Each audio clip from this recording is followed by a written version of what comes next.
ಎಲ್ರಿಗೂ ನಮಸ್ಕಾರ. ನೀವೇನಾದ್ರೂ ದಕ್ಷಿಣ ಕನ್ನಡದ ಉಜಿರೆಗೆ ಟ್ರಿಪ್ ಅನ್ನ ಪ್ಲಾನ್ ಮಾಡ್ತಾ ಇದ್ದೀರಾ? ಹಾಗಾದ್ರೆ 3 ದಿನಗಳಲ್ಲಿ 15 ಪ್ಲೇಸಸ್ ಅನ್ನ ಕವರ್ ಮಾಡಬಹುದು. ಈ ವಿಡಿಯೋದಲ್ಲಿ ನಾನು ಆ 15 ಪ್ಲೇಸಸ್ ಗಳ ಇಂಪಾರ್ಟೆನ್ಸ್ ಅನ್ನು ಕೂಡ ತಿಳಿಸ್ಕೊಡ್ತಾ ಇದ್ದೀನಿ. ಅದ್ರ ಜೊತೆಗೆ ಬಜೆಟ್ ರೂಮ್ಗಳು ನೀವು ಸ್ಟೇ ಆಗ್ಲಿಕ್ಕೆ, ಹಾಗೆ ಬೆಸ್ಟ್ ರೆಸ್ಟೋರೆಂಟ್ಸ್ ಎಲ್ಲಿವೆ, ನಿಮ್ಮ ಓನ್ ಟ್ರಾನ್ಸ್ಪೋರ್ಟೇಷನ್ ಹೊರತಾಗಿ ಬೇರೆ ಏನೆಲ್ಲ ಟ್ರಾನ್ಸ್ಪೋರ್ಟೇಷನ್ಸ್ ಮೂಲಕ ನೀವು ಇಲ್ಲಿಗೆ ರೀಚ್ ಆಗಬಹುದು ಅಂತ ತಿಳ್ಕೊಳ್ಳೋಣ. ಬೆಂಗಳೂರಿಂದ ಉಜಿರೆಗೆ 304 ಕಿಲೋಮೀಟರ್ಸ್ ಆಗುತ್ತೆ. ಇಲ್ಲಿಗೆ ನೀವು ನಿಮ್ಮ ಓನ್ ಟ್ರಾನ್ಸ್ಪೋರ್ಟೇಷನ್ ಮೂಲಕ ರೀಚ್ ಆಗಬಹುದು. ಹಾಗೆ ನೀವೇನಾದ್ರೂ ಬಸ್ಗಳ ಮೂಲಕ ಹೋಗ್ತಾ ಇದ್ದೀರಾ ಅಂದ್ರೆ ಕೆಂಪೇಗೌಡ ಬಸ್ ಸ್ಟೇಷನ್ ಇಂದ ಉಜಿರೆ ಸರ್ಕಲ್ಗೆ ಡೈರೆಕ್ಟ್ ಬಸ್ಗಳು ಹೋಗ್ತಾ ಇರ್ತವೆ. ಟೈಮಿಂಗ್ಸ್ ನಿಮಗೆ ಬೇಕು ಅಂದ್ರೆ ಗೂಗಲ್ ಮ್ಯಾಪ್ಸ್ ಅಲ್ಲಿ ಚೆಕ್ ಮಾಡ್ಕೊಂಡು ಹೋಗಿ. ಅಥವಾ ನೀವು ಟ್ರೈನ್ ಮೂಲಕನೇ ಹೋಗ್ಬೇಕು ಅಂತ ಅನ್ಕೊಂಡಿದ್ರೆ ಉಜಿರೆಗೆ ನಿಯರೆಸ್ಟ್ ರೈಲ್ವೆ ಸ್ಟೇಷನ್ ಆಗಿರುವಂತಹ ಯದಮಂಗಲ ರೈಲ್ವೆ ಸ್ಟೇಷನ್ಗೆ ನೀವು ರೀಚ್ ಆಗಬೇಕು. ಅಲ್ಲಿಂದ ಒಂದು ಲೋಕಲ್ ಟ್ರಾನ್ಸ್ಪೋರ್ಟೇಷನ್ ಮೂಲಕ ನೀವು ಉಜಿರೆಗೆ ರೀಚ್ ಆಗಬಹುದು. ಯದಮಂಗಲ ರೈಲ್ವೆ ಸ್ಟೇಷನ್ ಇಂದ ಉಜಿರೆಗೆ 53 ಕಿಲೋಮೀಟರ್ಸ್ ಆಗುತ್ತೆ. ಉಜಿರೆಗೆ ಬೆಂಗಳೂರಿಂದ ಡೈರೆಕ್ಟ್ ಟ್ರೈನ್ಗಳು ಇಲ್ಲ. ಉಜಿರೆಯಲ್ಲಿ ಫಸ್ಟ್ ಡೇ ನೀವು ಶ್ರೀ ಕ್ಷೇತ್ರ ಧರ್ಮಸ್ಥಳಕ್ಕೆ ಭೇಟಿ. ಉಜಿರೆಯಿಂದ ಧರ್ಮಸ್ಥಳಕ್ಕೆ 8.4 ಕಿಲೋಮೀಟರ್ಸ್ ಆಗುತ್ತೆ. ಈ ಪುಣ್ಯ ಸ್ಥಳದಲ್ಲಿ ಸಾಕ್ಷಾತ್ ಪರಶಿವನೇ ನೆಲೆಸಿದ್ದಾನೆ ಅಂತ ಭಕ್ತರಲ್ಲಿ ಅಪಾರವಾದ ನಂಬಿಕೆ ಇದೆ. ಕರ್ನಾಟಕದಲ್ಲಿ ಅತಿ ಹೆಚ್ಚು ಶಿವಭಕ್ತರು ಭೇಟಿ ನೀಡುವ ದೇಗುಲ ಅಂತ ಅಂದ್ರೆ ಅದು ಧರ್ಮಸ್ಥಳ. ಶಿವನನ್ನು ಆರಾಧಿಸುವ ಈ ಪವಿತ್ರ ಸ್ಥಳದಲ್ಲಿ ಪರಶಿವನೇ ನೆಲೆಸಿದ್ದಾನೆ. ಧರ್ಮಸ್ಥಳ ಮಂಜುನಾಥನ ದರ್ಶನ ಪಡೆದರೆ ಜೀವನದಲ್ಲಿ ಧನಾತ್ಮಕ ಶಕ್ತಿ ಪ್ರಾಪ್ತಿಯಾಗತ್ತೆ, ತೊಂದರೆಗಳೆಲ್ಲವೂ ನಿವಾರಣೆ ಆಗತ್ತೆ ಅಂತ ಭಕ್ತರಲ್ಲಿ ನಂಬಿಕೆ ಇದೆ. ಶಿವನನ್ನು ಅತ್ಯಂತ ಧಾರ್ಮಿಕವಾಗಿ ಪೂಜಿಸುವ ಸ್ಥಳ ಇದಾಗಿದ್ದು ರಾಜ್ಯದ ಅತ್ಯಂತ ಪುರಾತನ ದೇಗುಲ ಕೂಡ ಇದಾಗಿದೆ. ಈ ದೇವಾಲಯವನ್ನ 800 ವರ್ಷಗಳ ಹಿಂದೆ ನಿರ್ಮಿಸಲಾಯಿತು. ಧರ್ಮಸ್ಥಳ ಮಂಜುನಾಥ ದೇವಾಲಯದ ಮತ್ತೊಂದು ಅದ್ಭುತ ಸಂಗತಿ ಏನಂದ್ರೆ ಜೈನ ಮತ್ತು ಹಿಂದೂ ಧರ್ಮದ ಸಂಯೋಜನೆ ಇಲ್ಲಿದೆ. ಧರ್ಮಸ್ಥಳದ ಆರಾಧ್ಯ ದೈವವಾದ ಮಂಜುನಾಥನ ಪಕ್ಕದಲ್ಲೇ ಜೈನ ತೀರ್ಥಂಕರನನ್ನ ಪೂಜಿಸಲಾಗುತ್ತೆ. ಇದಂತೂ ಭಕ್ತಿ ಮತ್ತು ಧಾರ್ಮಿಕ ಸಂಯೋಜನೆಯ ಸಾಕ್ಷಿ ರೂಪವೂ ಕೂಡ ಆಗಿದೆ. ಈ ದೇವಾಲಯವನ್ನ ನೋಡಾದ್ಮೇಲೆ ಇಲ್ಲಿಂದ ಕೇವಲ 650 ಮೀಟರ್ಸ್ ದೂರ ಇರುವಂತಹ ಶ್ರೀ ಭಗವಾನ್ ಬಾಹುಬಲಿ ದಿಗಂಬರ ಟೆಂಪಲ್ಗೆ ನೀವು ವಿಸಿಟ್ ಮಾಡಿ. ಇದನ್ನ 1973ರಲ್ಲಿ ಪ್ರಸಿದ್ಧ ಶಿಲ್ಪಿಯಾದ ರೇಜಾಳ ಗೋಪಾಲಕೃಷ್ಣ ಶೆಣೈ ಅವರು ಶ್ರೀ ರತ್ನವರ್ಮ ಹೆಗಡೆಯವರ ನೇತೃತ್ವದಲ್ಲಿ ಕೆತ್ತಿಸಿದ್ರು. ಬಾಹುಬಲಿ ಸ್ಟ್ಯಾಚ್ಯೂ ನೋಡಾದ್ಮೇಲೆ ಇಲ್ಲಿಂದ ಕೇವಲ 1.1 ಕಿಲೋಮೀಟರ್ಸ್ ದೂರ ಇರುವಂತಹ ಅಣ್ಣಪ್ಪ ಬೆಟ್ಟಕ್ಕೆ ನೀವು ವಿಸಿಟ್ ಮಾಡಿ. ದಕ್ಷಿಣ ಕನ್ನಡ ಜಿಲ್ಲೆಯ ನೇತ್ರಾವತಿ ನದಿಯ ದಡದಲ್ಲಿರುವ ಧರ್ಮಸ್ಥಳ ಸುಪ್ರಸಿದ್ಧ. ಇಲ್ಲಿ ನೆಲೆಸಿರುವ ಶ್ರೀ ಮಂಜುನಾಥ ಸ್ವಾಮಿಯ ಮಹಿಮೆ ಅಪಾರವಾದದ್ದು. ದೇಶದ ಮೂಲೆ ಮೂಲೆಯಿಂದಲೂ ಸಹ ಲಕ್ಷಾಂತರ ಮಂದಿ ಭಕ್ತರು ಇಲ್ಲಿಗೆ ಬಂದು ಅವನ ದರ್ಶನವನ್ನ ಪಡ್ಕೊಂಡು ಧನ್ಯರಾಗ್ತಾರೆ. ಹಾಗೆ ಇಲ್ಲಿ ಭೇಟಿ ನೀಡಲೇಬೇಕಾಗಿರುವಂತಹ ಮತ್ತೊಂದು ಮುಖ್ಯವಾದ ಜಾಗ ಯಾವುದು ಅಂತ ಅಂದ್ರೆ ಅದೇ ಅಣ್ಣಪ್ಪ ಸ್ವಾಮಿ ಬೆಟ್ಟ. ಶ್ರೀ ಕ್ಷೇತ್ರ ಧರ್ಮಸ್ಥಳಕ್ಕೆ ಭೇಟಿ ನೀಡಿದಾಗ ಮಂಜುನಾಥ ಸ್ವಾಮಿಯ ಜೊತೆ ಅಣ್ಣಪ್ಪ ದೇವರ ದರ್ಶನವನ್ನು ಸಹ ಪಡೆದರೆ ಮಾತ್ರ ಯಾತ್ರೆ ಸಂಪೂರ್ಣ ಆದಂತೆ. ಈ ಬೆಟ್ಟದ ವಿಶೇಷತೆ ಏನು ಅಂದ್ರೆ ಧರ್ಮಸ್ಥಳದಲ್ಲಿ ಶ್ರೀ ಮಂಜುನಾಥ ಸ್ವಾಮಿ ನೆಲೆಸಲು ಕಾರಣವಾದ ಶ್ರೀ ಅಣ್ಣಪ್ಪ ದೇವರ ಗುಡಿ ಇಲ್ಲಿದೆ. ಹಾಗೆ ಅಣ್ಣಪ್ಪ ಸ್ವಾಮಿ ನೆಲೆಸಿರುವ ಈ ಕ್ಷೇತ್ರಕ್ಕೆ ಭೇಟಿ ನೀಡದೆ ಹೋದ್ರೆ ಧರ್ಮಸ್ಥಳದ ಯಾತ್ರೆ ಮುಗಿಯೋದೇ ಇಲ್ಲ.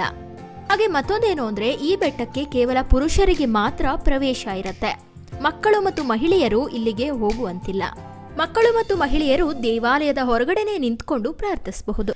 ಇದಾದ ಮೇಲೆ ಇಲ್ಲಿಂದ 18 ಕಿಲೋಮೀಟರ್ಸ್ ದೂರ ಇರುವಂತಹ ಸೌತಡ್ಕ ಶ್ರೀ ಮಹಾಗಣಪತಿ ದೇವಾಲಯಕ್ಕೆ ನೀವು ವಿಸಿಟ್ ಮಾಡಿ. ತನಗೆ ಯಾವುದೇ ಆಡಂಬರದ ಗರ್ಭಗುಡಿಯ ಅವಶ್ಯಕತೆ ಇಲ್ಲವೆಂದು ತೆರೆದ ಬಯಲಲ್ಲೇ ಆಕಾಶವನ್ನೇ ತನ್ನ ಚಪ್ಪರವನ್ನಾಗಿಸಿಕೊಂಡು ಸ್ವತಃ ತಾನಾಗಿಯೇ ಬಯಸಿ ಕುಳಿತ ಮಹಾಗಣಪತಿಯ ಪವಿತ್ರ ಕ್ಷೇತ್ರವೇ ಸೌತಡ್ಕ ಶ್ರೀ ಮಹಾಗಣಪತಿ ದೇವಾಲಯ. ವಾಸ್ತು ಪ್ರಕಾರ ದೇವಸ್ಥಾನ ಅಂದ್ರೆ ಗರ್ಭಗುಡಿ, ನವರಂಗ, ಮುಖಮಂಟಪ, ಪ್ರಾಕಾರ ಮತ್ತು ರಾಜಗೋಪುರಗಳು ಇರಲೇಬೇಕು ಎಂಬ ನಿಯಮವಿದೆ. ಇನ್ನು ಆಧುನಿಕ ಶೈಲಿಯ ದೇವಾಲಯಗಳನ್ನ ತೆಗೆದುಕೊಂಡ್ರೆ ಅದರ ವಿನ್ಯಾಸವೇ ಅದ್ಭುತ ಎನ್ನಬಹುದು. ಆಧುನಿಕ ಶೈಲಿಯ ದೇವಾಲಯಗಳಲ್ಲಿ ತಂತ್ರಜ್ಞಾನಗಳ ಬಳಕೆ, ಮರಗಳ ಕೆತ್ತನೆ ಮತ್ತು ವಿಭಿನ್ನವಾದ ವಿನ್ಯಾಸದ ಕಲ್ಲುಗಳು ಹಾಗೆ ನೂರಾರು ವಿನ್ಯಾಸಗಳ ದೇವಾಲಯಗಳನ್ನ ನಾವು ಕಂಡಿರ್ತೀವಿ. ಆದ್ರೆ ಇಲ್ಲಿನ ದೇವಸ್ಥಾನಕ್ಕೆ ಸುಮಾರು 800 ವರ್ಷಗಳ ಇತಿಹಾಸವಿದ್ದರೂ ಸಹ ಇಂದಿಗೂ ಬಯಲು ಮಂದಿರದಲ್ಲೇ ಇರುವ ಸುಂದರ ಗಣೇಶನ ದೇವಾಲಯವಿದು. ತೆರೆದ ಬಯಲಿನಲ್ಲಿ ಕುಳಿತು ಭಕ್ತರ ಭವರೋಗಗಳನ್ನ ನಿವಾರಿಸುತ್ತಿರುವ ಶಕ್ತಿಶಾಲಿ ಗಣೇಶ ಇಲ್ಲಿದ್ದಾನೆ. ಪುರಾಣಗಳ ಪ್ರಕಾರ ಸೌತಡ್ಕ ಸ್ಥಳ ರಾಜಮನೆತನಗಳಿಂದ ಪೂಜಿಸಲ್ಪಟ್ಟ 800 ವರ್ಷಗಳಷ್ಟು ಹಳೆಯದಾದ ಗಣಪತಿ ದೇವಾಲಯವಾಗಿದೆ. ಹಾಗೆ ಸೌತಡ್ಕ ಸ್ಥಳ ಶತ್ರುಗಳಿಂದ ನಾಶವಾಗಿತ್ತು. ದೇಗುಲದಲ್ಲಿದ್ದ ಗಣಪತಿಯ ಸುಂದರ ಮೂರ್ತಿಯನ್ನ ಶತ್ರುಗಳು ಧ್ವಂಸ ಮಾಡಬಾರದು ಎಂದು ಸ್ಥಳೀಯ ದನ ಕಾಯುವವರು ಅದನ್ನ ಎತ್ಕೊಂಡು ಹೋಗ್ಬಿಟ್ಟು ಸೌತೆಕಾಯಿಯನ್ನ ಹೇರಳವಾಗಿ ಬೆಳೀತಾ ಇದ್ದಂತಹ ಒಂದು ಜಾಗದಲ್ಲಿ ಪ್ರತಿಷ್ಠಾಪನೆ ಮಾಡಿದ್ರು. ತುಳುವಿನಲ್ಲಿ ಸೌತೆ ಅಂದ್ರೆ ಸೌತೆಕಾಯಿ ಮತ್ತು ಅಡ್ಕ ಅಂದ್ರೆ ವಿಶಾಲವಾದ ಬಯಲು. ಹೀಗಾಗಿ ಈ ಸ್ಥಳವನ್ನ ಸೌತಡ್ಕ ಎಂದೇ ಕರೆಯಲಾಯಿತು. ಇದಾದ್ಮೇಲೆ ನಿಮ್ಗೆ ಇನ್ನೂ ಟೈಮ್ ಇದೆ ಅಂದ್ರೆ ಇಲ್ಲಿಂದ 14 ಕಿಲೋಮೀಟರ್ಸ್ ದೂರ ಇರುವಂತಹ ಶ್ರೀ ಚಂದ್ರನಾಥ ಸ್ವಾಮಿ ದಿಗಂಬರ ದೇವಾಲಯಕ್ಕೆ ನೀವು ವಿಸಿಟ್ ಮಾಡಬಹುದು. ಅಥವಾ ಟೈಮ್ ಇಲ್ಲ ಅಂತ ಅಂದ್ರೆ ನಿಮ್ಮ ರೂಮ್ಗಳಿಗೆ ನೀವು ರೀಚ್ ಆಗಬಹುದು. ಇಲ್ಲಿಗೆ ನಿಮ್ಮ ಫಸ್ಟ್ ಡೇ ಟ್ರಿಪ್ ಕಂಪ್ಲೀಟ್ ಆಗುತ್ತೆ. ಎರಡನೇ ದಿವಸ ಬೆಳಗ್ಗೆ ನೀವು ಉಜಿರೆಯಿಂದ 15 ಕಿಲೋಮೀಟರ್ಸ್ ದೂರ ಇರುವಂತಹ ಚಾರ್ಮುಡಿ ಘಾಟ್ಗೆ ರೀಚ್ ಆಗಿ. ಚಾರ್ಮುಡಿ ಘಾಟ್ಗೆ ಲೈಫ್ ಟೈಮ್ ಅಲ್ಲಿ ಒಂದ್ಸಾರ್ತಿ ಆದ್ರೂ ಭೇಟಿ ನೀಡಲೇಬೇಕು. ಇಲ್ಲಂತೂ ಮುಂಗಾರು ಮಳೆ ಬೀಳುವ ಸಮಯದಲ್ಲಿ ಸ್ವರ್ಗನೇ ಸೃಷ್ಟಿಯಾಗುತ್ತೆ. ಪ್ರಕೃತಿಯ ಸೊಬಗೆ ಹಾಗೆ. ಪ್ರಕೃತಿಗೆ ಮನಸೋಲದೇ ಇರುವವರು ಯಾರೂ ಕೂಡ ಇಲ್ಲ. ಇಲ್ಲಿಯ ಪ್ರಕೃತಿ ಸೌಂದರ್ಯ ಎಷ್ಟು ಮೋಹಕವೋ ರಸ್ತೆ ಅಷ್ಟೇ ಭಯಾನಕ. ಆದ್ದರಿಂದ ಇದನ್ನ ಕರ್ನಾಟಕದ ಅತ್ಯಂತ ದುರ್ಗಮ ಘಾಟ್ ಎಂದು ಸಹ ಗುರುತಿಸಲಾಗಿದೆ. ಇಲ್ಲಿನ ರಸ್ತೆಗಳಲ್ಲಂತೂ ಗಾಡಿ ಓಡಿಸೋದು ತುಂಬಾನೇ ಕಷ್ಟ. ಹಾಗೆ ಒಬ್ಬ ನಿಪುಣ ಚಾಲಕನಿಂದ ಮಾತ್ರ ಇದು ಸಾಧ್ಯವಾಗುತ್ತೆ. ಗಾಡಿ ಓಡಿಸ್ತಾ ಇದ್ದಂತೆ ದಟ್ಟ ಮಂಜಿನಿಂದ ಮುಂದಿನ ರಸ್ತೆನೇ ಕಾಣಿಸೋದಿಲ್ಲ. ಹಾಗೆ ಇಲ್ಲಿನ ಕರೋಗಳಲ್ಲಿ ಗಾಡಿ ಓಡಿಸ್ತಾ ಇರುವಾಗ ಎದೆಯಲ್ಲಿ ತಣ್ಣನೆ ಭಯ ಮೂಡುತ್ತೆ. ಆದ್ರೆ ಇಲ್ಲಿನ ಪ್ರಕೃತಿ ಸೌಂದರ್ಯ ನಮ್ಮ ಎಲ್ಲಾ ಭಯವನ್ನ ಮರೆಸಿ ಆ ಸೌಂದರ್ಯವನ್ನ ಕಣ್ತುಂಬಿಸಿಕೊಳ್ಳುವಂತೆ ಮೋಡಿ ಮಾಡುತ್ತೆ. ತಲೆ ಎತ್ತಿ ನೋಡಿದರೆ ಭಾರೀ ಬೆಟ್ಟಗಳ ಸಮೂಹ, ಎರಡೂ ಬದಿಯಲ್ಲಿ ದಟ್ಟವಾದ ಅಡವಿ, ಚಿಕ್ಕ ಚಿಕ್ಕ ಜಲಪಾತಗಳು, ದೂರದಲ್ಲಿ ಕಾಣುವ ಪ್ರಪಾತಗಳು, ಮಳೆಗಾಲದಲ್ಲಿ ಕಂಡುಬರುವ ಜಿಟಿ ಜಿಟಿ ಎಂದು ಸುರಿಯುವ ಮಳೆ ಜೊತೆಗೆ ಮಂಜಿನ ಮುಸುಕು. ಚಳಿಗಾಲದಲ್ಲಂತೂ ಹಗಲಿನಲ್ಲೇ ರಸ್ತೆ ಕಾಣೋದಿಲ್ಲ, ಅಷ್ಟು ಮಂಜಿನಿಂದ ಈ ಸ್ಥಳ ತುಂಬೋಗಿರುತ್ತೆ. ಆ ಕಾರಣದಿಂದಾಗಿನೇ ಈ ಮಾರ್ಗದಲ್ಲಿ ಪ್ರಯಾಣಿಕರಿಗೆ ಸಾಹಸ ಮತ್ತು ರೋಮಾಂಚನ ಉಂಟಾಗುತ್ತೆ. ಇಲ್ಲಿಗೆ ಹೋದಾಗ ನೀವು ಒಂದಷ್ಟು ಎಚ್ಚರಿಕೆಗಳನ್ನ ವಹಿಸಬೇಕಾಗುತ್ತೆ. ಅವೇನು ಅಂದರೆ ಫೋಟೋ ತೆಕ್ಕೊಳ್ಬೇಕಾದ್ರೆ ನೀವು ಅಲ್ಲಿರುವ ತಡೆಗೋಡೆಗಳ ಮೇಲೆ ಏರಿ ನಿಂತ್ಕೊಂಡು ಅಲ್ಲಿಂದ ಫೋಟೋಗಳನ್ನೆಲ್ಲ ತೆಕ್ಕೊಳ್ಳಿಕ್ಕೆ ಹೋಗಬೇಡಿ. ಯಾಕಂದರೆ ಆ ಗೋಡೆಗಳೆಲ್ಲ ಜಾರೋದ್ರಿಂದ ನಮ್ಮ ಪ್ರಾಣಕ್ಕೆ ಕುತ್ತಾಗಬಹುದು. ಹಾಗೆ ತಿರುವುಗಳಲ್ಲಿ ನಿಂತು ಇಣುಕಿ ನೋಡಲು ಹೋಗಲೇಬೇಡಿ. ಯಾಕಂದರೆ ಇಲ್ಲಿ ಕಾರ್ಗಳು ಜಾರದ್ರೆ ಅಪಾಯ ನಮಗೇನೆ. ಇಲ್ಲಿ ವಾಹನಗಳನ್ನು ನಿಧಾನಕ್ಕೆ ಓಡಿಸಿ. ಯಾಕಂದ್ರೆ ಇಲ್ಲಿರುವ ತಿರುವುಗಳು ತುಂಬಾನೇ ಭಯಾನಕ ಮತ್ತು ಅಪಾಯಕಾರಿ. ಚಾರ್ಮುಡಿ ಘಾಟ್ ನೋಡಾದ್ಮೇಲೆ ಇಲ್ಲಿಂದ 3.7 ಕಿಲೋಮೀಟರ್ಸ್ ಹಾಗೆ ಮುಂದೆ ಹೋದ್ರೆ ನಮಗೆ ತ್ರಿಶ್ ವಾಟರ್ ಫಾಲ್ಸ್ ಸಿಗುತ್ತೆ. ಇದು ನಿಮಗೆ ರೋಡ್ ಸೈಡ್ ಅಲ್ಲೇ ಸಿಗುತ್ತೆ. ನೀವು ಅಕಸ್ಮಾತ್ ಮಾನ್ಸೂನ್ ಸೀಸನ್ ಅಥವಾ ಪೋಸ್ಟ್ ಮಾನ್ಸೂನ್ ಸೀಸನ್ ಅಲ್ಲಿ ಹೋದಾಗ. ಆದಷ್ಟು ನೀವು ಮಾನ್ಸೂನ್ ಅಲ್ಲಿ ಹೋಗೋದನ್ನ ತಪ್ಪಿಸಿ. ಯಾಕಂದ್ರೆ ತುಂಬಾನೇ ರಶ್ ಇರುತ್ತೆ ಮತ್ತು ಮಳೆ ಬೇರೆ ಬರ್ತಾ ಇರುತ್ತೆ. ಹಾಗೆ ಟ್ರಾಫಿಕ್ ಜಾಮ್ ಕೂಡ ಇಲ್ಲಿ ನೀವು ಕಾಣಬಹುದು. ಅದಕ್ಕೆ ನೀವು ಪೋಸ್ಟ್ ಮಾನ್ಸೂನ್ ಸೀಸನ್ ಅಲ್ಲಿ ಹೋಗೋದು ಬಹಳ ಉತ್ತಮವಾಗುತ್ತೆ. ಮಧ್ಯದಲ್ಲಿ ರೋಡು ಮತ್ತು ಪಕ್ಕದಲ್ಲೇ ನಿಮಗೆ ವಾಟರ್ ಫಾಲ್ಸ್ ಕಾಣಿಸ್ತಾ ಇರುತ್ತೆ. ಇದಂತೂ ಒಂದು ಅದ್ಭುತವಾದ ದೃಶ್ಯ ಅಂತಾನೆ ಹೇಳ್ಬಹುದು. ಇದಂತೂ ನಿಮಗೆ ಒಂದು ಒಳ್ಳೆ ಎಕ್ಸ್ಪೀರಿಯನ್ಸ್ ಅನ್ನ ಕೊಡುತ್ತೆ. ಇಲ್ಲಿ ಒಂದಷ್ಟು ಫೋಟೋಗ್ರಾಫ್ಸ್ ಅನ್ನ ನೀವು ಕ್ಲಿಕ್ ಮಾಡಿಕೊಂಡು ನಂತರ ಇಲ್ಲಿಂದ 16 ಕಿಲೋಮೀಟರ್ಸ್ ದೂರ ಹೋದ್ರೆ ನಿಮಗೆ ಮಲಯ ಮಾರುತ ವಾಟರ್ ಫಾಲ್ಸ್ ಸಿಗತ್ತೆ. ಈ ಫಾಲ್ಸ್ಗೆ ಹೋಗೋ ದಾರಿ ಅಂತೂ ತುಂಬಾನೇ ವಂಡರ್ಫುಲ್ ಆಗಿರುತ್ತೆ ಅಂತ ಹೇಳಬಹುದು. ಸುತ್ತಮುತ್ತಲು ಫಾಗ್ ಇರುತ್ತೆ. ಹಾಗೆ ಅಲ್ಲಲ್ಲಿ ನಿಮಗೆ ವಾಟರ್ ಫಾಲ್ಸ್ ಕೂಡ ಕಾಣಲಿಕ್ಕೆ ಸಿಗ್ತಾ ಇರ್ತವೆ.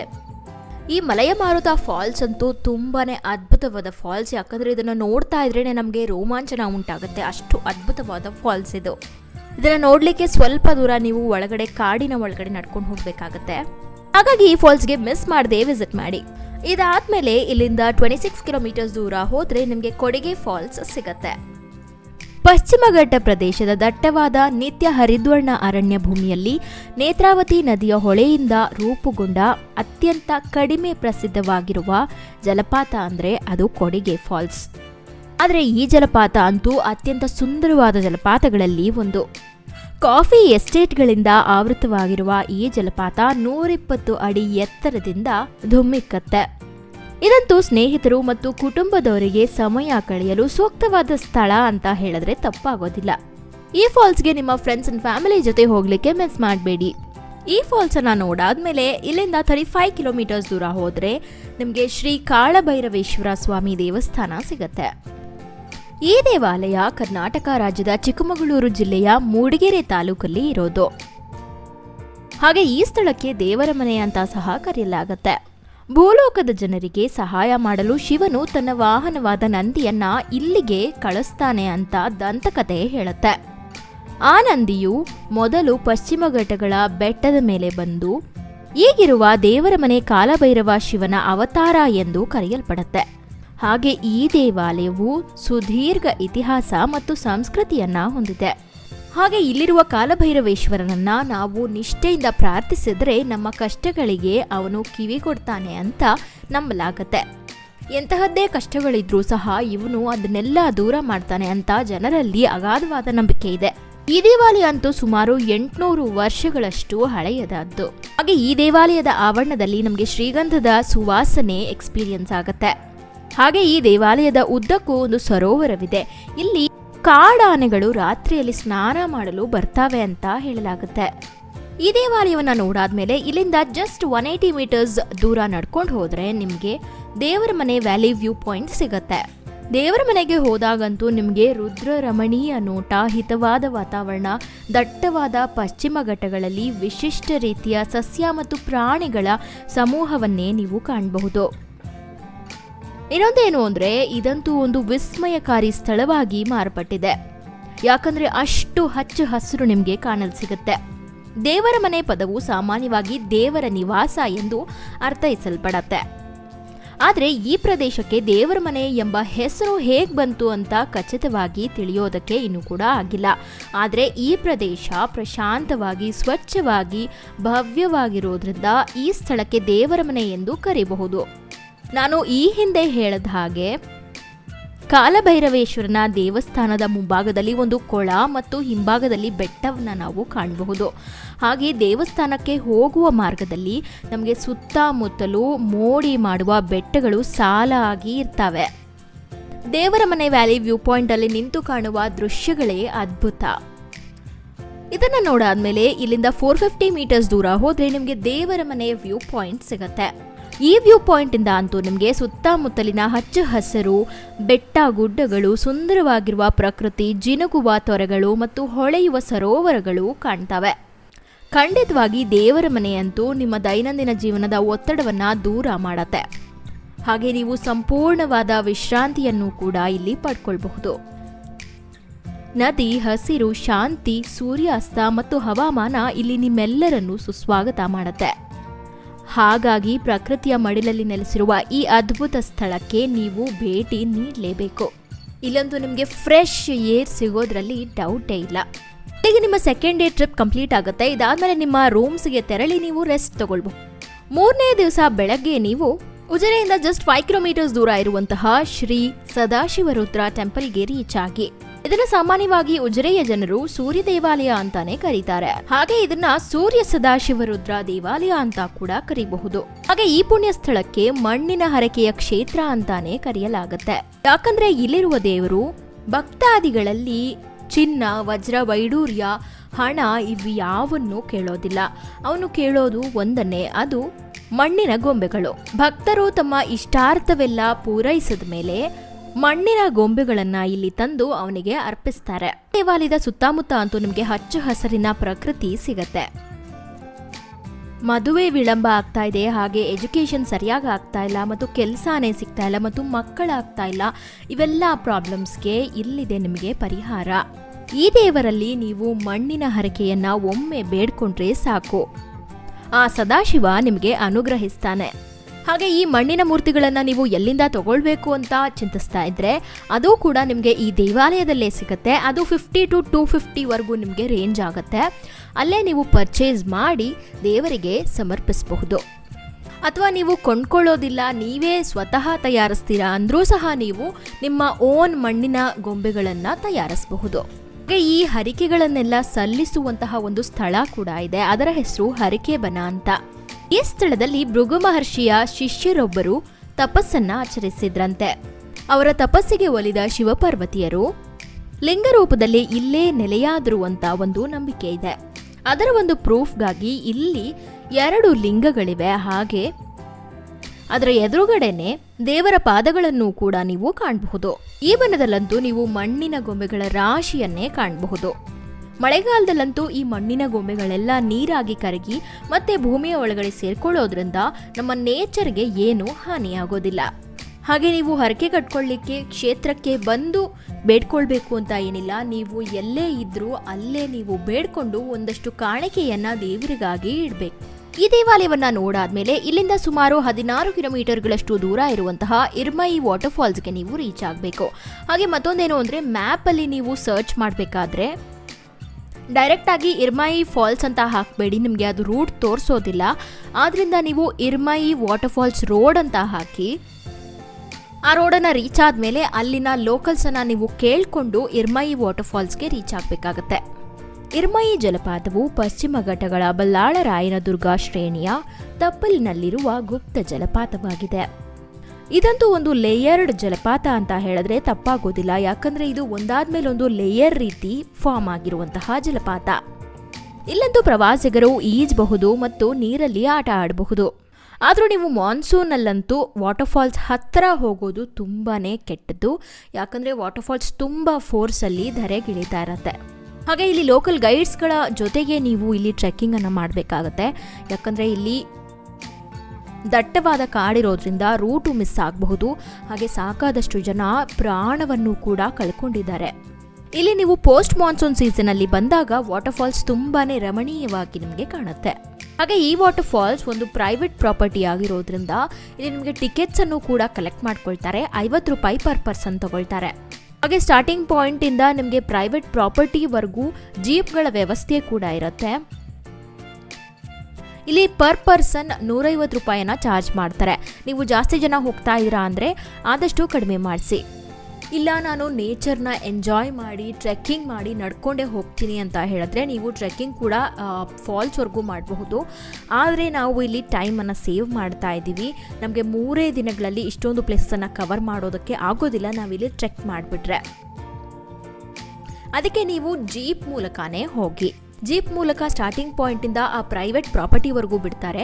ಅಲ್ಲಿಂದ ಕೇವಲ 5 ಮಿನಿಟ್ಸ್ ವಾಕ್ ಮಾಡಿದ್ರೆ ನಿಮಗೆ ವಾಟರ್ ಫಾಲ್ಸ್ ಸಿಕ್ಬಿಡತ್ತೆ. ಹಾಗೆ ಮತ್ತೊಂದೇನು ಅಂದರೆ ನಿಮ್ಮ ಓನ್ ವೆಹಿಕಲಲ್ಲೇ ನೀವು ಹೋಗ್ತಾ ಇದ್ದೀರಾ, 2 ವೀಲರ್ ಅಥವಾ ಕಾರಲ್ಲಿ ಹೋಗ್ತೀರಾ ಅಂದರೆ ಅಲ್ಲಿ ಪಾರ್ಕಿಂಗ್ ಸ್ಪೇಸ್ ಇರುತ್ತೆ. ಅಲ್ಲಿ ಪಾರ್ಕ್ ಮಾಡಿ ನೀವು 2 ಕಿಲೋಮೀಟರ್ಸ್ ನಡ್ಕೊಂಡು ಹೋಗಬೇಕಾಗತ್ತೆ ಫಾಲ್ಸ್ವರೆಗೂ. ಅದಕ್ಕೆ ನಾನು ಬೆಸ್ಟ್ ಏನಂದರೆ ಜೀಪ್ ಮೂಲಕನೇ ಹೋಗಿ ಅಂತ ಹೇಳ್ತೀನಿ. ಹಾಗೆ ಇಲ್ಲಿ ಡ್ರೆಸ್ ಚೇಂಜಿಂಗ್ ರೂಮ್ಗಳು ಕೂಡ ನಿಮಗೆ ಲಭ್ಯವಿರುತ್ತೆ. ಈ ಫಾಲ್ಸ್ ಅನ್ನು ನೀವು ನೋಡಾದ್ಮೇಲೆ ಇಲ್ಲಿಂದ 6.4 ಕಿಲೋಮೀಟರ್ಸ್ ದೂರ ಇರುವಂತಹ ದಿಡುಪೆ ವಾಟರ್ ಫಾಲ್ಸ್ಗೆ ರೀಚ್ ಆಗಿ. ದಿಡುಪೆ ಜಲಪಾತವು ದಕ್ಷಿಣ ಕನ್ನಡದ ಪಶ್ಚಿಮ ಘಟ್ಟಗಳಲ್ಲಿರುವ ಚಾರ್ಮಡಿ ಘಾಟ್ನ ತಳದಲ್ಲಿ ಅಡಗಿರುವ ಅಸ್ಪೃಶ್ಯ ಸೌಂದರ್ಯವಾಗಿದೆ.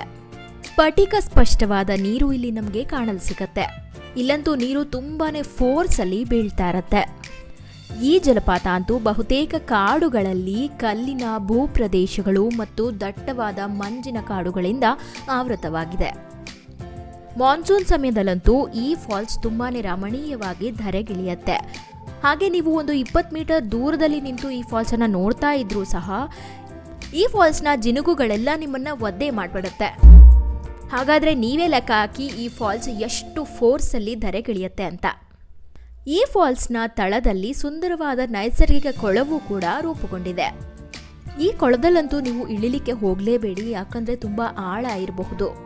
ಹಾಗೆ ಇಲ್ಲಿನ ಸ್ಥಳೀಯರು ಈ ಜಲಪಾತವನ್ನ ಕಡಮಗುಂಡಿ ಫಾಲ್ಸ್ ಅಂತ ಕೂಡ ಕರೀತಾರೆ. ಹಾಗೆ ನೀವು ಈ ಫಾಲ್ಸ್ಗೆ ಹೋಗೋ ದಾರಿಲಿ ದಿಡುಪೆ ಗ್ರಾಮ ನಿಮಗೆ ಸಿಗುತ್ತೆ. ಅಲ್ಲಿಂದ ನಿಮಗೆ ಯಾವುದೇ ಬೋರ್ಡ್ಗಳು ಕೂಡ ಕಾಣೋದಿಲ್ಲ ಮತ್ತೆ ಮಾರ್ಗದರ್ಶನ ಕೂಡ ನಿಮಗೆ ಸರಿಯಾಗಿ ಸಿಗೋದಿಲ್ಲ. ಆದ್ರಿಂದ ನೀವು ಅಲ್ಲಿನ ಲೋಕಲ್ಸನ್ನ ಕೇಳಿಕೊಂಡು ಈ ಫಾಲ್ಸನ್ನು ರೀಚ್ ಆಗಬೇಕಾಗತ್ತೆ. ದಿಡುಪೆ ಗ್ರಾಮ ಇಂದ ನೀವು ಟ್ರೆಕ್ಕಿಂಗ್ ಮಾಡಬೇಕು ಅಂದರೆ 2 ಕಿಲೋಮೀಟರ್ಸ್ ಆಗುತ್ತೆ. ಮಳೆಗಾಲದಲ್ಲಂತೂ ಇಲ್ಲಿ ಭೂಕುಸಿತಗಳು ಸಾಮಾನ್ಯ ಅಂತಾನೆ ಹೇಳಬಹುದು. ಆದ್ರಿಂದ ನೀವು ಆ ಸಮಯದಲ್ಲಿ ಇಲ್ಲಿಗೆ ವಿಸಿಟ್ ಮಾಡಬೇಡಿ.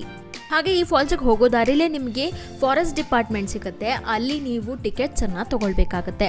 ಈ ಫಾಲ್ಸ್ ಅನ್ನ ರೀಚ್ ಆಗ್ಲಿಕ್ಕೆ ನಿಮಗೆ ಸುಮಾರು 30 ಮಿನಿಟ್ಸ್ ಬೇಕಾಗತ್ತೆ. ಇಲ್ಲಿ ಹೆಚ್ಚಂದ್ರೆ ನೀವು ಕಾಡುಗಳು, ಕಿರಿದಾದ ತೊರೆಗಳು ಮತ್ತು ಖಾಸಗಿ ಕೃಷಿ ಭೂಮಿಗಳ ಮೂಲಕ ಟ್ರೆಕ್ಕಿಂಗ್ ಮಾಡ್ತೀರಾ. ಹಾಗೆ ಇಲ್ಲಿ ಬಂಡೆಗಳೆಲ್ಲ ಜಾರೋದ್ರಿಂದ ಮತ್ತು ಪಾಚಿ ಇರೋದ್ರಿಂದ ಹೊಳೆಗಳನ್ನ ದಾಟುವಾಗ ಹುಷಾರಾಗಿ ಹೆಜ್ಜೆ ಇಡಿ. ಹಾಗೆ ಇದೊಂದು ಅಡ್ವೆಂಚರಸ್ ಟ್ರೆಕ್ಕಿಂಗ್ ಆದ್ರೂ ಸಹ ಅಪಾಯ ಏನೂ ಇರೋದಿಲ್ಲ. ನೀವು ಜಲಪಾತದ ಕಡೆಗೆ ಮುನ್ನುಗ್ತಾ ಇರುವಾಗ ಬಂಡೆಗಳನ್ನು ಅಪ್ಪಳಿಸುವ ನೀರಿನ ಶಬ್ದವು ನಿಮ್ಮನ್ನು ರೋಮಾಂಚನಗೊಳಿಸುವುದು ಖಚಿತ. ಇಲ್ಲಿಗೆ ನಿಮ್ಮ 3rd ಡೇ ಟ್ರಿಪ್ ಕಂಪ್ಲೀಟ್ ಆಗತ್ತೆ. ಈ ಹಿಂದೆ ನಾನು ನಿಮಗೆ ಬೈಕ್ ರೆಂಟಲ್ಸ್ ಹೇಳ್ತೀನಿ ಅಂತ ಹೇಳಿದ್ದೆ, ಆದರೆ ಅನ್ಫಾರ್ಚುನೇಟ್ಲಿ ನಿಮಗೆ ಇಲ್ಲಿ ಬೈಕ್ ರೆಂಟಲ್ಸ್ ಸಿಗೋದಿಲ್ಲ. ಧರ್ಮಸ್ಥಳದ ಹತ್ರ ಸರೌಂಡಿಂಗ್ಸ್ ಉಜಿರೆನಲ್ಲೆಲ್ಲ ನೀವು ನಿಮ್ಮ ಓನ್ ಟ್ರಾನ್ಸ್ಪೋರ್ಟೇಷನ್ ಮೂಲಕನೇ ರೀಚ್ ಆಗಬೇಕಾಗತ್ತೆ. ಹಾಗೆ ಇಲ್ಲಿ ಲೋಕಲ್ ಟ್ರಾನ್ಸ್ಪೋರ್ಟೇಷನ್ ಕೂಡ ನೀವು ಆಪ್ಟ್ ಮಾಡ್ಕೊಳ್ಬಹುದು. ಆಟೋಗಳಿರ್ತವೆ, ಅದರಿಂದ ಕೂಡ ನೀವು ನಿಮಗೆ ಬೇಕಾಗಿರುವಂತಹ ಡೆಸ್ಟಿನೇಷನ್ಸ್ಗೆ ರೀಚ್ ಆಗಬಹುದು. ಉಜಿರೆಗೆ ಹೋದಾಗ ನೀವು ಸ್ಟೇ ಆಗಲಿಕ್ಕೆ ಬಜೆಟ್ ಫ್ರೆಂಡ್ಲಿ ರೂಮ್ಗಳನ್ನು ನೋಡ್ತಾ ಇದ್ದೀರಾ ಅಂದರೆ ಉಜಿರೆಯಿಂದ 1.1 ಕಿಲೋಮೀಟರ್ಸ್ ದೂರ ಇರುವಂತಹ ಹೋಟೆಲ್ ಪಂಚಮಿ ರೆಸಿಡೆನ್ಸಿಗೆ ನೀವು ರೀಚ್ ಆಗಬಹುದು. ಇಲ್ಲಿ ಪರ್ ಡೇ 1500 ರುಪೀಸನ್ನು ಚಾರ್ಜ್ ಮಾಡ್ತಾರೆ. ಮತ್ತೊಂದು ರೂಮ್ ಉಜಿರೆಯಿಂದ 5.4 ಕಿಲೋಮೀಟರ್ಸ್ ದೂರ ಇದೆ. ಇದರ ಹೆಸರು SK ಲಾಡ್ಜ್ ಅಂತ. ಇಲ್ಲಿ ಪರ್ ಡೇ 2000 ರುಪೀಸನ್ನು ಚಾರ್ಜ್ ಮಾಡ್ತಾರೆ. ಕೊನೆಯದಾಗಿ ಉಜಿರೆಯಿಂದ 5.4 ಕಿಲೋಮೀಟರ್ಸ್ ದೂರ ಇರುವಂತಹ ಜನಾರ್ದನ ರೆಸಿಡೆನ್ಸಿಗೆ ನೀವು ರೀಚ್ ಆಗಬಹುದು. ಇಲ್ಲಿ ಪರ್ ಡೇ 1500 ರುಪೀಸನ್ನು ಚಾರ್ಜ್ ಮಾಡ್ತಾರೆ. ಹಾಗೆ ನಾನು ಇವಾಗ ಹೇಳ್ತಾ ಇರುವಂತಹ ಪ್ರೈಸಸ್ ಎಲ್ಲ ಸೀಸನ್ಸ್ಗೆ ತಕ್ಕ ಹಾಗೆ ಚೇಂಜ್ ಆಗಬಹುದು. ಅದಕ್ಕೆ ನೀವು ಆದಷ್ಟು ಒಂದು 2 to 3 ಮಂತ್ಸ್ ಹಿಂದೆನೇ ರೂಮ್ಸನ್ನು ಬುಕ್ ಮಾಡ್ಕೊಳ್ಳಿ. ಉಜಿರೆಗೆ ಹೋದಾಗ ನೀವು ಊಟ ತಿಂಡಿ ಮಾಡ್ಕೊಳ್ಳಿಕ್ಕೆ ಚೆನ್ನಾಗಿರೋ ಹೋಟೆಲ್ಸ್ ನೋಡ್ತಾ ಇದ್ದೀರಾ ಅಂದರೆ ಉಜಿರೆಯಿಂದ 500 ಮೀಟರ್ಸ್ ದೂರ ಇರುವಂತಹ ಹೋಟೆಲ್ ದಿಶಾ ಫುಡ್ ಕಾರ್ನರ್ಗೆ ನೀವು ರೀಚ್ ಆಗಬಹುದು. ಮತ್ತೊಂದು ಹೋಟೆಲ್ ಉಜಿರೆಯಿಂದ ಕೇವಲ 80 ಮೀಟರ್ಸ್ ದೂರ ಇರುವಂತಹ ಹೋಟೆಲ್ ಕಾರಂತ್ ಅಂಡ್ ಸ್ವೀಟ್ಸ್ಗೆ ನೀವು ರೀಚ್ ಆಗಿ. ಮತ್ತೊಂದು ಕೂಡ 500 ಮೀಟರ್ಸ್ ದೂರದಲ್ಲೇ ಇದೆ. ಇದರ ಹೆಸರು ಹೋಟೆಲ್ ಶೀತಲ್ ಗಾರ್ಡನ್ ಅಂತ.